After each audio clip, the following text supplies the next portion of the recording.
Right now, on to the point. Anger and outrage after ICE shoots and kills a woman. To ICE, get the out of Minneapolis. Tonight, how federal authorities are responding. There are multiple structures on fire. The hillside is burning. 1 year after the deadly wildfires ripped through Los Angeles County. So now it's go time. It's time to build. What rebuilding and healing looks like now. California's insurance crisis. What the Department of Insurance is now doing to strengthen protections for fire survivors. And his final State of the State address. What could happen during Governor Newsom's speech to lawmakers tomorrow? Tonight, a remembrance of devastation. Flags are flying at half-staff at the state capitol and all state buildings in remembrance of last January's firestorms in Los Angeles. 31 people died, entire communities completely destroyed. Thank you so much for joining us. I'm Alex Bell, and we'll have more on today's somber anniversary in Los Angeles in just a moment. But first, we start with the evolving situation in Minnesota. This is video just from earlier today, this evening, over Minneapolis, where crowds gathered for a vigil for 37-year-old Renee Good. She's the woman Homeland Security says was shot by an ICE agent earlier today. They say that she was trying to run over the officers with her car, but the mayor says that's not true. ABC's Rena Roy reports for us tonight.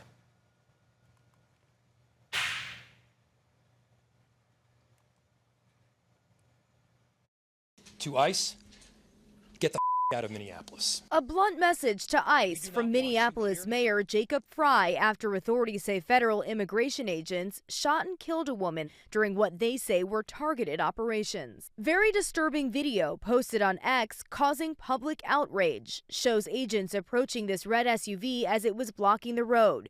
You can hear the agents tell the woman to get out of the car and approach the SUV. The woman then drives forward. That's when the shots are fired, the car crashing. They are already trying to spin this as an action of self-defense. Having seen the video of myself, I want to tell everybody directly, that is bull. This was an agent recklessly using power that resulted in somebody dying. The Department of Homeland Security is saying the 37-year-old who was killed was blocking the roadway and, quote, weaponized her vehicle as officers were trying to get their car out of the snow. They were attempting to push out their vehicle and a woman attacked them and those surrounding them and attempted to run them over and ram them. Local police saying this. A federal law enforcement officer approached her on foot and the vehicle began to drive off. At least 2 shots were fired. Federal authorities arguing the ICE officer feared for his life and fired defensive shots. Video shows protesters clashing with law enforcement, throwing snowballs at vehicles, tear gas deployed into the crowd. We've been warning for weeks that the Trump administration's dangerous, sensationalized operations are a threat to our public safety, that someone was going to get hurt, and today that recklessness cost someone their life. The Trump administration says 2,000 agents had recently been deployed to Minneapolis. As we just heard, the mayor is now demanding they leave the city, saying that they are only causing chaos. And we have been streaming coverage from Minneapolis throughout the day. You can watch more news conferences, including the one with Minnesota Governor Tim Walz on the ABC 10 app. All right, now to Southern California. Tonight marks 1 year since the destructive wildfires ravaged parts of Los Angeles County. It's really hard to forget these images. I mean, the intense firestorms packed with 90-mile-per-hour winds. Thousands of families were left with nothing but the clothes that they were wearing. 1 year later, some survivors say their properties are at the center of a modern-day gold rush for corporations.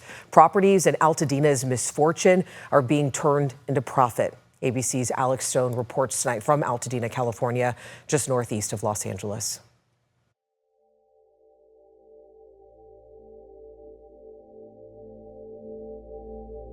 This is Altadena today. Sunshine baking empty, burned out lots.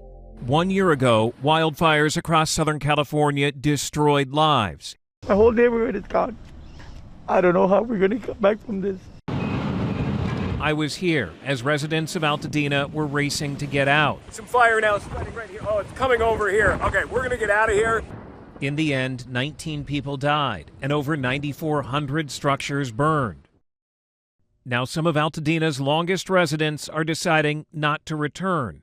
An analysis by our ABC News and ABC-owned station's data team shows in the 9 months after the fires in Southern California, nearly half of homes sold in the fire zones were bought by corporations or investment firms. But not everybody believes Altadena is turning into a moneymaker for developers. If there was a gold rush happening, the lots would be selling faster and for more. Well, it can seem like so much progress is being made here in Altadena, a new roof going on this home, building all over. Take a step back, there is so much work left to do and decisions to be made. Chen Yu is well known here in Altadena. The Pasadena firefighter lost his own home while on the front lines battling the flames. He and his neighbors determined to preserve Altadena. I think everybody that lives on the street have some type of feeling towards these special homes. So I think that was pretty easy of everybody wanting to be back. That is building back.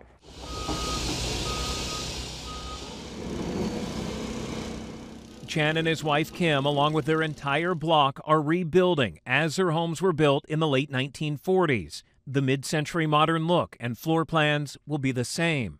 It started as a group text, and then the block had a gathering, and we talked about how we wanted to do all this together. Together, they vetted architects, concrete companies, and contractors who are rebuilding most of the street as one project. Eventually, it was that we finally came to where we are with the agreement of the 17 homes, and let's all permit together, and they created 4 standard design plans.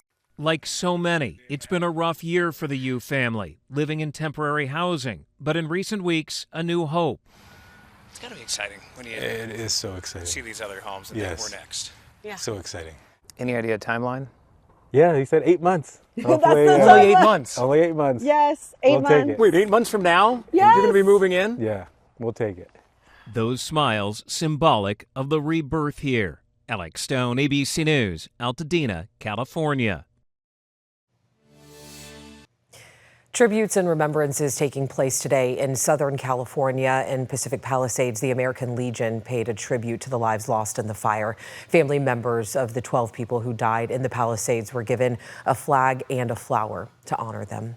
Survivors of the Eaton fire spoke out in Altadena today, marking the 1-year anniversary of the deadly fires. The Eaton Fire Survivors Network emphasized that many families are still struggling with housing. The nonprofit group found that about 70% of Eaton and Palisades survivors remain displaced 1 year after the fires.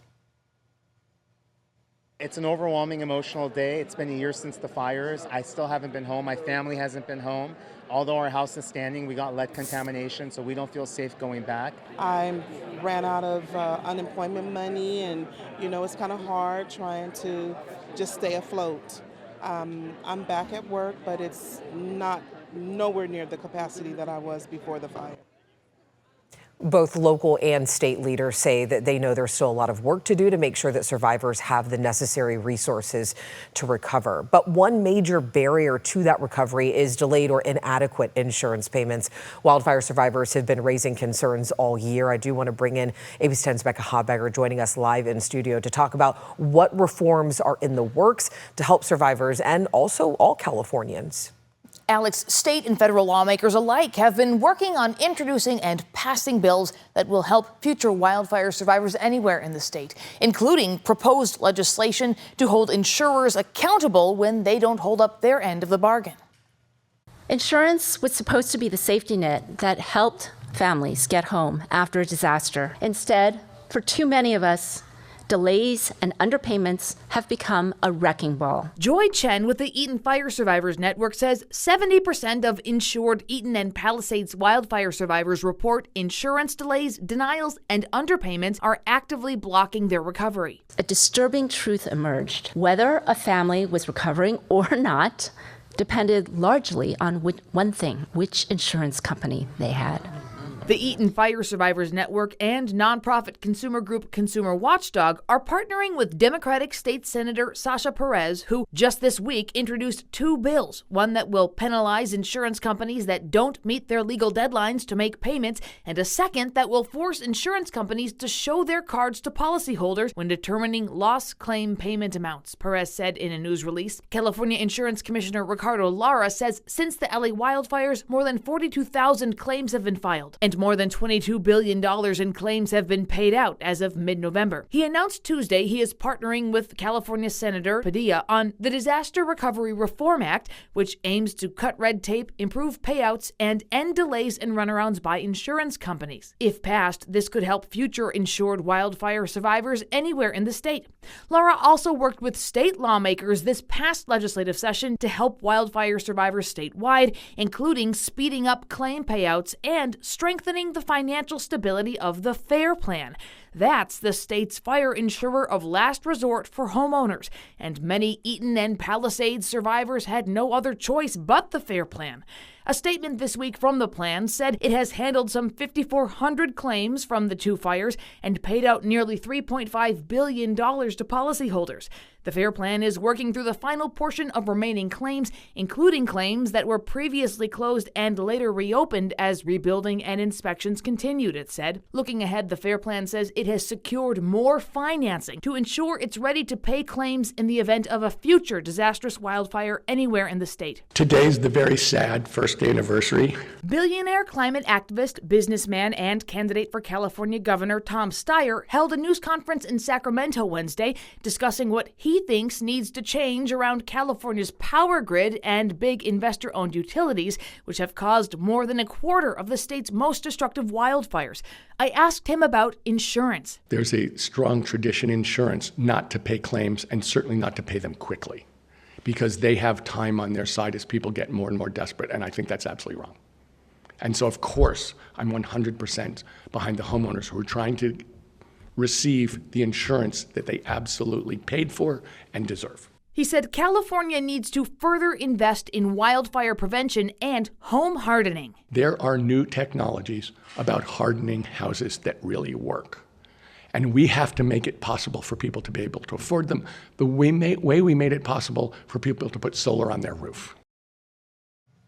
Today, U.S. Senators Alex Padilla, a California Democrat, and Tim Sheehy, a Montana Republican, announced bipartisan legislation to establish a new grant program to help local communities defend themselves from the growing danger of wildfires. Now, those efforts would include home hardening, and two California representatives, a Democrat and Republican, are leading companion legislation in the U.S. House of Representatives. Alex? Becca, thank you.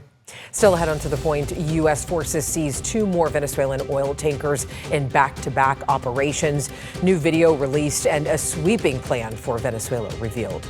And Governor Gavin Newsom delivers his final State of the State address tomorrow in person for the first time in years. What lawmakers expect to hear. One more system coming through tonight, going to bring about half a foot of snow at the high passes. But after this, we're drying out for a while. I've got the full forecast after the break.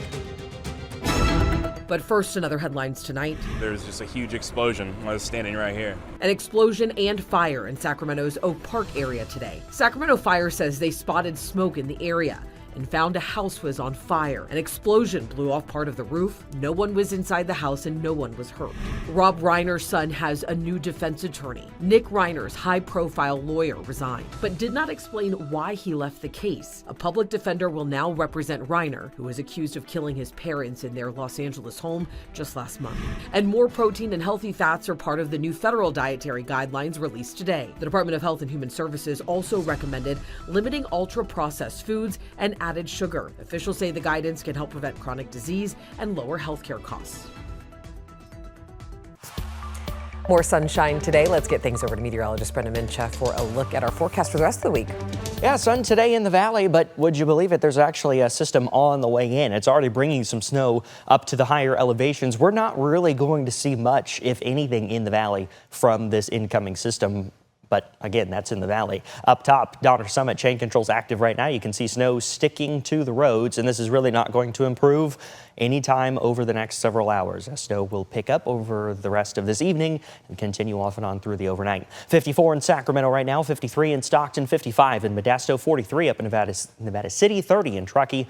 And as we look towards the capital city, 54 degrees, basically where we were at this time yesterday. A little breezy, winds out of the southwest at about 10 miles per hour. Temperatures falling through the 40s, but again, other than some clouds, not expecting really rain in the valley. If we get any rain, it's going to be very light showers moving through. Very isolated, just a few drops on the windshield, and that's it. Moving on. Sierra snow, though, will continue through the overnight. Temperatures in Truckee and South Lake Tahoe near 15 degrees, in the low 40s down here in the valley. As we look at Futurecast, again, all the activity is going to be in the higher elevations. You see snow picking up as we head towards midnight. Some rain in the lower elevations. Snow levels somewhere around 5,000 feet through the overnight. But as we get towards sunrise in the first few daylight hours of Thursday, notice 8 o'clock in the morning, 9 o'clock in the morning, things are already done, wrapped up, sunny skies through Thursday afternoon.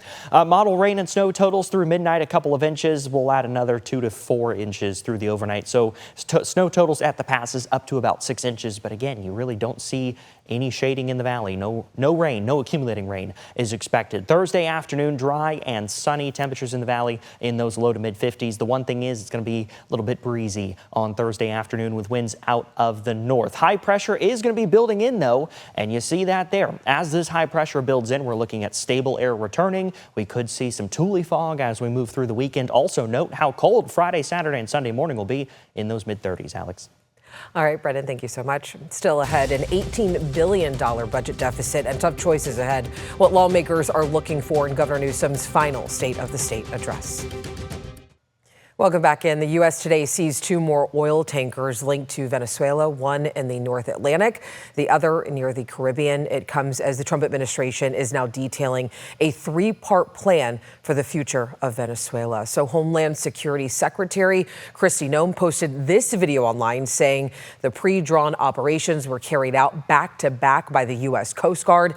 Video shows U.S. forces rappelling on its deck, then fanning out to take control. And for the first time since the capturing of Venezuelan President Nicolas Maduro, the Trump administration is now detailing a 3-part plan for the future of Venezuela. Secretary of State Marco Rubio says step 1 is stabilizing the country. Step 2 is recovery, ensuring Western companies have access to Venezuelan oil. And 3 is transition. Lawmakers are divided along party lines over the administration's plan. This was a coordinated effort with months of planning, understanding the contingency plans. This is an insane plan. They are talking about stealing the Venezuelan oil at gunpoint for a period of time undefined as leverage to micromanage the country. President Trump claims Venezuela has agreed to turn over between 30 and 50 million barrels of oil to the U.S. Secretary of State Marco Rubio says the plan is to sell that oil in the marketplace at market rates, not at the discounts Venezuela was getting. Tomorrow morning, Governor Gavin Newsom is set to give his final State of the State address in person for the first time since 2020. Democrats and Republicans are gearing up to respond to the issues Newsom may raise in tomorrow's speech. Newsom may also hint at the budget before the full proposal on Friday. Democratic Senator John Laird and Republican Senator Roger Nilo are chair and vice chair of the Senate Budget Committee. Both acknowledge the state of the budget is top of mind.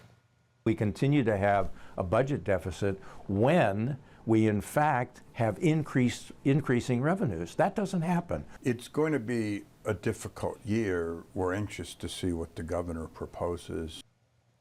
California faces an $18 billion deficit, according to estimates by the nonpartisan Legislative Analyst Office.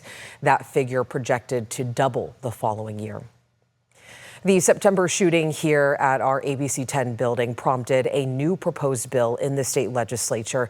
Democratic Assemblywoman Maggie Krell introduced 3 new bills. 2 of them aim to protect journalists. Assembly Bill 1545 would create stronger criminal penalties for targeted attacks against reporters and other representatives of the press. And then there's Assembly Bill 1544 that would ensure that authorized representatives of the press have consistent access to public courts. After the break, a look at what we're working on for tomorrow.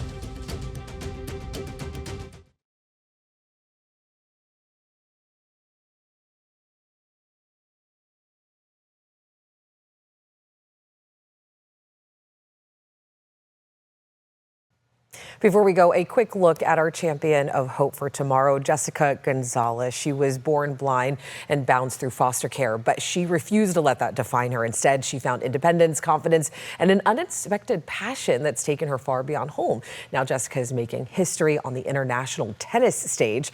Tomorrow, we will share how Jessica is breaking barriers in the world of competitive tennis, turning lifelong challenges into strength on the court.